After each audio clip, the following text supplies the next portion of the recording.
tangent one of the podcast. Excellent. Tangent time, tangent time, tangent time, tangent time. I had to prompt him to bloody do it. He forgot. Is everyone sick of it yet? Like, no, that's the whole point. Look, and I've got a frog in my throat. I can't sing right now. That makes it actually sound better. It's improved your singing voice. Wow. So I went and saw the F1 movie on the weekend with G. Okay. And I loved it. I'm No. conflicted. You will love it. Like, it made F1 look way more exciting than it is. Like, Okay. That's not hard. No disrespect, it is quite a boring sport to watch. Yeah. And not only that, like, cinematography, amazing. Yeah. So it was directed by Jerry Bruckheimer, who also did Maverick. He does lots of action movies and so forth. And it was reminiscent of like a Days of Thunder, a Top Gun. Like, it was a... Are we back on the nostalgia thing? It sort of recaptured that 1980s, 90s action movie. But no, what it was Hollywood how you want it. Like, you want to go in there, you want to be entertained, you want to feel completely immersed in the story. Okay. Did they shove wokeness and Not race and stuff down There your wasn't throat? even a little bit. Like, the young rookie driver is a black guy. Sure. And, I kind of looked at him as like, so Lewis Hamilton was a producer on this. Right, and, okay. There was maybe shades of autobiography in there. Yeah, maybe? there was like shade. Like, I really find it hard to like Lewis Hamilton, not to take away from his established like Phenomenal accolades driver. and all that, Yeah. but just as a person, I find him rather insufferable.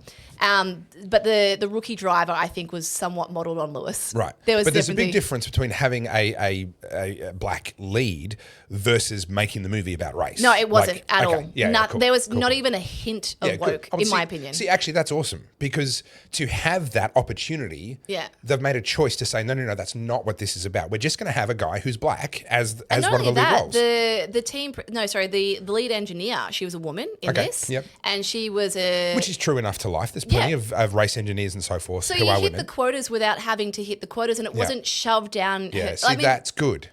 She had a point to prove. So I don't want to give away the movie, but she was basically taken away from, I think it was like Lockheed Martin in the movie. Right, okay. And she was an aerospace engineer. She came across, she got recruited, but the team was about to be sold because they hadn't had any wins yet, no points. Okay.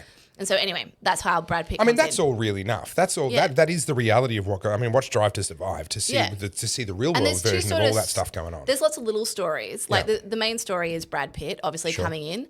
But then there's the rookie story, and then there's a love interest story, and then there's also the story of the corporate espionage and what goes on from a team principal point of view and the people behind it. Have you ever seen a show, Outlander? No. It's on Netflix. It's based in the Scottish Highlands, and it's about like that whole tumultuous time between the English and the Scots. Right. So I'm going to say, 1700s? Anyway, there's a character in that show, Jack Randall, who is the most insidious character I have ever encountered in a show ever. He is disgusting. He is a rapist. He's a sodomizer. Think the most horrendous, outrageous character in a movie. Anyway, the guy that plays him, I don't know if you're going to know this guy, but he's in F1, and he's one of those people that now I've seen him in this show, I can never. Yeah, you can't unsee him. So it's this bloke. Who is this guy? I don't know. This guy's. Oh, sorry. I recognise his face. I've seen him in things. So I don't know who that is. Yeah, I don't know who plays him, but Jonathan Randall. That's the character name. Actor. No, Jonathan Randall's the. Is the character name. Yeah. So this bloke, Tobias Menzies. There you go. Oh gosh, no, I wouldn't have got his name. Yeah.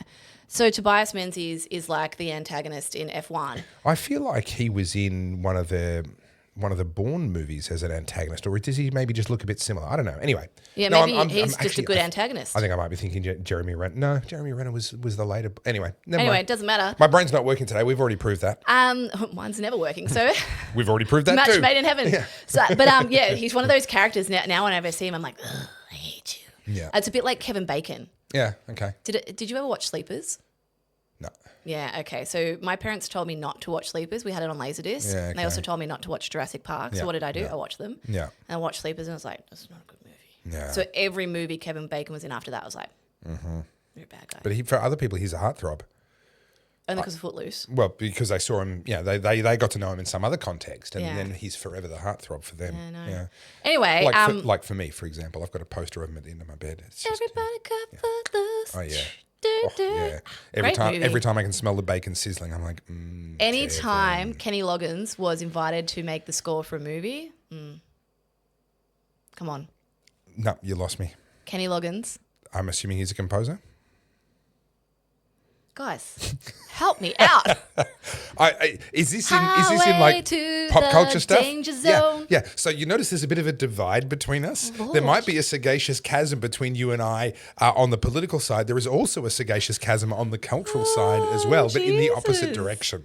Well, anyway, I don't know how we ended up here, but we're here. But F1 was brilliant, and for those who are like F1 enthusiasts, there was nothing in there that was like, oh my God, that couldn't happen. There was a couple of things that like technically might not work. Yeah, okay. I'm not going to ruin it. But nothing that breaks the suspension of disbelief. Yeah.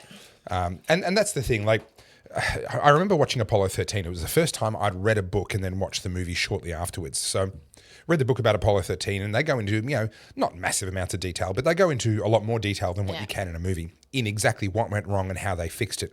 And it was really lovely watching the movie and they would make reference to things and knowing, oh yeah, I understand all of what that, in the movie they just got to reference it and move on. But actually I know a bit more about what's going on there. And I can imagine it'd be a bit the same with this, where if you're not an F1 fan, you enjoy the story. But if you're an F1 fan, you know a bit more about what they're referencing. Even if the details might not be there or might not be quite correct, you kind of get where they're going. Do you know what I geek out on? Like, I do like F1, but I used to go to the Grand Prix with my family back in the 90s, early 2000s. Back once when Melbourne sounded got it. good. Yeah. And, we always had to have the earplugs in, and I was a Ferrari fanatic. Like, I was obsessed with Michael Schumacher. And that was back when it was like that epic podium switch between, your Häkkinens, your Coulthards, Webber was there in the later stages. Well, he was there from the very first year it was in Melbourne. Yeah. And I was always a Schumacher fan. Yeah. But then, you get older and it gets more expensive. We didn't go as much. And I went, I want to say, when did I go? 2019. And I was so... It's meh. It's really meh. I don't want to say it was meh, but it was meh. No, it is. It's unremarkable. And a big part of it's the sound. Now, I've got some good news for F1 fans on that front. There is a genuine push on, and it's got some traction in high places. They're bringing in a new engine next year. That's kind of set in stone. That can't really be changed. Normally, an engine formula will run for anywhere from 8 to 12 years. The current engine we're in now, I think this is its 9th year right now. I think, don't quote me on that, but it's something like that.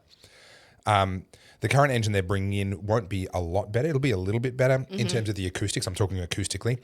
It'll be a little bit better, but they've created some real problems for themselves because they've tried to tell themselves that they can have 50% of the car's power come from the electric engine, but the electric engine can only return power that it's first leached off the petrol engine. Right. And so in order to recharge the batteries. So you've got this situation where you've got a lot of racetracks that run at 70, 80%, or not 80, but 70% wide open throttle. So that power unit, the engine is giving its maximum effort to propulsion for 70% of the lap.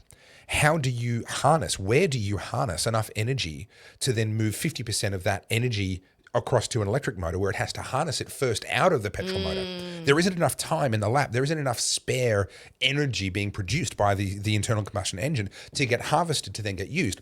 So they're already doing these sort of power delivery curve mapping and all sorts of nonsense because what was happening was they would use the electric motor to accelerate early in down a straight because that's where you get the most benefit. And then the battery would run out of puff. And so now they're being left with only the petrol motor. Now their power is reduced and the car starts slowing down and even dropping gears before they've reached the end of a straight. And this is what's happening in the simulators is they're simulating the next engine. They've created an absolute disaster for themselves. So they're going to sound a little bit better, but the racing is likely to be infuriating. It's just going to be about electricity management. They've already recognized, oops, we fucked this up. Yeah, okay. And now there's a serious push on to get to, there'll still be an electrical component. We're pretty much not going to get away from that, but to go back to V10s. And the argument is this is a spectator sport. Yeah. This is entertainment. Yeah. We need to make cars that sound like nothing you will ever hear anywhere else in your life. Yeah. And there's a genuine push on to go back to V10s. That was the most exciting part about the Grand Prix was If they don't sound like an alien spaceship, I'm not interested. Yeah. If I can hear that sound at Summer Nats or cruising down Chapel Street, I'm not interested. But you nailed it though, so obviously F1 was sold, right? It's now owned by an entertainment company. Liberty Media. Yeah. And it's very evident with all the celebrities that keep getting invited to like Miami and all that sort of stuff. They're trying to make it a massive spectacle. Look at the graphics they give you now and the amount of information you as a spectator have I mean, obviously technology's moved on as well, and they're just leveraging some of that. But actually now, I mean, they've brought in game-style graphics where they're putting the name of a driver up above a car as it's flying through your shot. Stuff that really the old F1 management would never have thought about because they were a purist. Yeah. Where, oh no, we are the pinnacle of motorsport, darling. Yeah. It's, you know, we don't do that here. Whereas now we've got an entertainment company that goes, no, this is the pinnacle of motorsport entertainment. And that's a very different thing. Yeah. And I love the direction they've gone in the last couple of years with the exception of the engine. Yeah. And once they fix that, which I think this current engine formula's probably only got 2 years in it. Yeah. Because the revolt is already well and truly underway. Well, they did an amazing thing having Drive to Survive. That's done wonders for the sport. Wonders for it, yeah. And sounds like the F1 movie is going to be another boost for brilliant. them. That's exactly what it was. It's marketing. Yeah. But anyway, just not to bore you guys, not everyone's into F1. But you should be. Movie. Go and watch it. Yeah. Hey guys, thanks for watching another short clip from The Oddcast. If you want to watch the full video, it's over on YouTube at The Oddcast HQ, and you can see more from me and Topher over there. Don't forget to like, subscribe, and keep up with us in the comments.